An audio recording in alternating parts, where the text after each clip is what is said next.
Hey dear, welcome back to my channel Pharma Institution, and today we will discuss about Millennium Development Goals.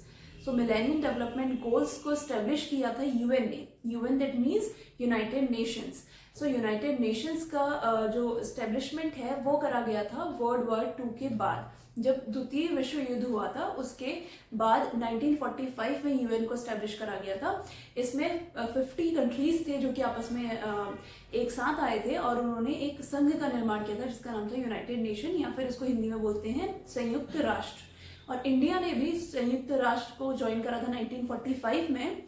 Main motto जो था United Nations का, सब जगह पे एक तो शांति फैले, क्योंकि वर्ल्ड वॉर के चक्कर में सारे देशों में बहुत ज़्यादा एक्सट्रीम पॉवर्टी आ गई थी और लोग बहुत ज़्यादा परेशान थे. लोगों का जो जनरल जो उनके राइट्स हैं वो भी, उनका भी ह्यूमिलेशन हो रहा था. तो सारी चीज़ों को प्रोटेक्ट करने के लिए और हंगर पॉवर्टी इन सबको ख़त्म करने के लिए जो ह्यूमन राइट्स है वो सारे लोगों को, हर एक देश में हर एक इंसान को मिले, इस चीज़ को के प्रोटेक्शन के लिए यूएन का निर्माण करा गया था.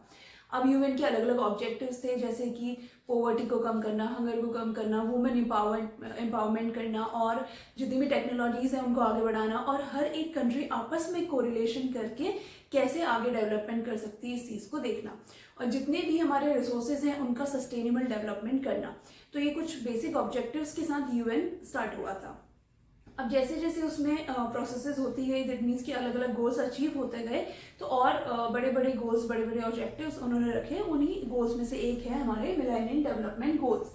तो मिलेनियम डेवलपमेंट गोल बेसिकली क्या है कि जो भी मिलेनियंस है, यानी कि जो भी यंग जनरेशन है, इन लोगों के लिए कुछ उनके डेवलपमेंट के लिए, ताकि उनके जो भी अधिकार है वो उनको मिले, उनको अच्छा स्वास्थ्य मिले, उनको अच्छा खाना पीना मिले, और वो आगे टेक्नोलॉजी की फील्ड में भी आगे आके काम करें. तो इन सबको ध्यान में रखते हुए कुछ मिलेनियम डेवलपमेंट गोल्स बनाए गए. सबसे फर्स्ट है इसमें से to eradicate extreme poverty and hunger.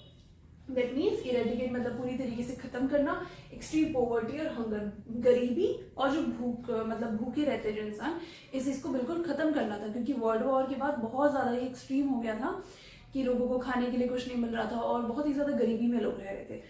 अब धीरे धीरे जो इंडिया की अगर हम बात करते हैं तो सिचुएशंस काफ़ी हद तक ठीक हुई हैं. बट जो मिलेनियम डेवलपमेंट गोल्स हैं इसके अंदर जो इरेडिकेट एक्सट्रीम पॉवर्टी और हंगर है, इसमें ये गोल था कि 2020 तक सभी लोगों को अपना घर और एक सही संतुलित खाना मिल पाए. कुछ हद तक ये हो पाया है, जैसे अलग अलग स्कीम्स थी गवर्नमेंट की तरफ से, जैसे कि इंदिरा आवास योजना, प्रधानमंत्री स्वरोजगार योजना, ग्राम स्वरोजगार योजना.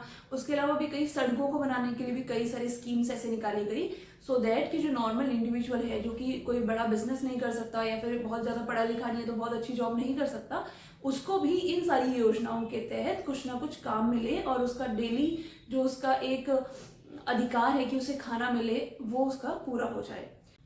इसके अलावा food fortification and zero hunger strategy भी इसके अंदर आती है. अब फूड फोर्टिफिकेशन दैट मीन्स कि जो भी नॉर्मल हमारा डेली रूटीन का खाना है, जैसे आटा है, चावल है, दूध है, तेल है, तो इन सब में क्या करना, किसी एक पर्टिकुलर तरीके के न्यूट्रिएंट को मिक्स कर देना. सपोज विटामिन ए को मिक्स कर दिया, फोलिक एसिड को मिक्स कर दिया, जिसकी वजह से जो भी पर्सन इसको खा रहा है उसकी बॉडी में वो कमी पूरी हो जाए. इस टॉपिक के बारे में अगर आप और जानना चाहते हैं तो आप कमेंट कर सकते हैं, मैं नेक्स्ट वीडियोस पे बना दूंगी. सो नेक्स्ट आ जाता है जो सेकंड गोल है, to achieve the universal primary education. That means कि सब लोगों को एटलीस्ट बेसिक लेवल की एजुकेशन जरूर मिले. अब वैसे जनरली देखा जाए तो अगर कोई गरीब है जिसके पास खाने के लिए पैसे नहीं है तो अपने बच्चे को कैसे स्कूल भेजेगा. ये बेसिक एक बहुत बड़ा सब लोगों के सामने एक बहुत बड़ा चैलेंज था. तो गवर्नमेंट ने क्या करा, जैसे मिड डे मील स्कीम निकाली. तो जैसे आपने सुना ही होगा कि बच्चों को स्कूल में भी खाना मिल जा रहा था. तो इस स्ट्रेटेजी से क्या हुआ कि बच्चे स्कूल भी गए, उनको प्राइमरी एजुकेशन भी मिली, साथ साथ में जो माल न्यूट्रिशन हो रहा था कि बच्चों को खाना पूरी तरीके से नहीं मिल पा रहा था, जिसकी वजह से वो कमज़ोर रह रहे थे, उनमें कोई ना कोई कमज़ोरी हो रही थी, तो वो भी क्या हुआ कि पूरी हो गई, क्योंकि जो भी फूड है वो फोर्टिफाइड था. नेक्स्ट उसमें आ जाता है to promote gender equality and empowerment. That means कि जेंडर इक्वलिटी को और ज़्यादा बढ़ावा देना और जो वुमेन एम्पावरमेंट है उसको और ज़्यादा बढ़ावा देना. अब जेंडर इक्वलिटी के को कैसे बढ़ावा दे सकते हैं, जैसे आपने इस पीस देखा होगा बहुत सारी स्कीम्स आई थी, जैसे कि निर्भया नारी स्कीम है. उसके अलावा आपने देखे होंगे कि जो रेप विक्टिम होती हैं या फिर कोई भी ऐसी पीड़ित महिला है उसके लिए भी अलग अलग से एक हॉस्पिटल है या फिर एक सेंटर बनाया गया जहाँ पे जाकर के वो रह सकती है. इसके अलावा बहुत सारे ऐसे हेल्पलाइन नंबर्स हैं जिसपे वुमेन कांटेक्ट कर सकती है और वो कम्युनिकेट कर सकती है। उसके अलावा वन स्टॉप सेंटर्स होते हैं जहाँ से वुमेन को हेल्प मिलती है। इसके अलावा एक बहुत बड़ी स्कीम है बेटी बचाओ बेटी पढ़ाओ, ये तो जनरली सबने ही सुना होगा। तो ये स्कीम भी आती है हमारी to promote gender equality and empower. और एम्पावरमेंट के लिए गवर्नमेंट ने कई सारी स्कीम्स निकाली हैं, कई सारी, जैसे आपने देखा होगा कि गवर्नमेंट हॉस्पिटल में भी पैसे मिलते हैं अगर कोई बेबी गर्ल का बर्थ होता है, और आगे के लिए भी बहुत सारे स्कॉलरशिप्स हैं, और जैसे कि अगर उसके लिए कोई इन्वेस्टमेंट करी जाती है तो उसमें भी कई सारे फायदे इसमें दिए गए, सो दैट कि वुमेन एम्पावरमेंट हो पाए। उसके अलावा नेक्स्ट है टू रिड्यूस चाइल्ड मोर्टेलिटी।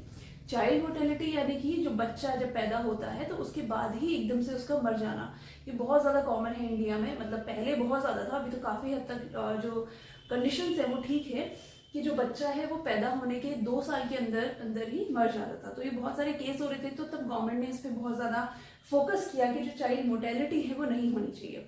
अब ये मोर्टेलिटी होती क्यों है? हो सकता है कि मदर की हेल्थ खराब हो सकता है कि बच्चे को प्रॉपर न्यूट्रिशन ना मिला हो, या फिर पैदा होने के बाद जो बच्चे को जो नॉर्मल चीज़ें चाहिए थी, जैसे उसे मदर का मिल्क चाहिए होता है, या फिर जो भी उसको ग्रोथ के लिए जो बेसिक न्यूट्रिशन उसको चाहिए वो नहीं मिल पा रहा है।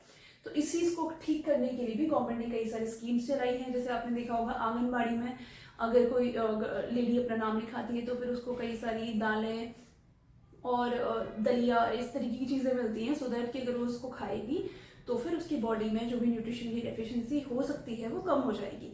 और बच्चे के लिए भी ये बहुत ज़्यादा ज़रूरी है ताकि चाइल्ड मोर्टेलिटी कम हो। मोर्टेलिटी मतलब डेथ रेट। इसके अलावा जननी शिशु सुरक्षा योजना, जननी सुरक्षा योजना, MAA मदर्स एब्सोल्यूट अफेक्शन, इस तरीके की स्कीम चलाई गई। MAA के अंदर था कि जो भी मदर है उसको ब्रेस्ट फीड कराना बहुत ज़्यादा ज़रूरी है। तो ब्रेस्ट फीडिंग से क्या होगा कि जो बच्चा है उसकी इम्यूनिटी अच्छी होगी और जो मोर्टेलिटी है उसके चांसेस कम होंगे। Thank you so much for watching this video. If you have queries regarding this video, please feel free to comment down and I'll answer them as soon as possible. If you like this video, please like, share and subscribe to this channel. That motivates me to make more such videos. And I'll see you in my next video. Till then, be safe and keep studying.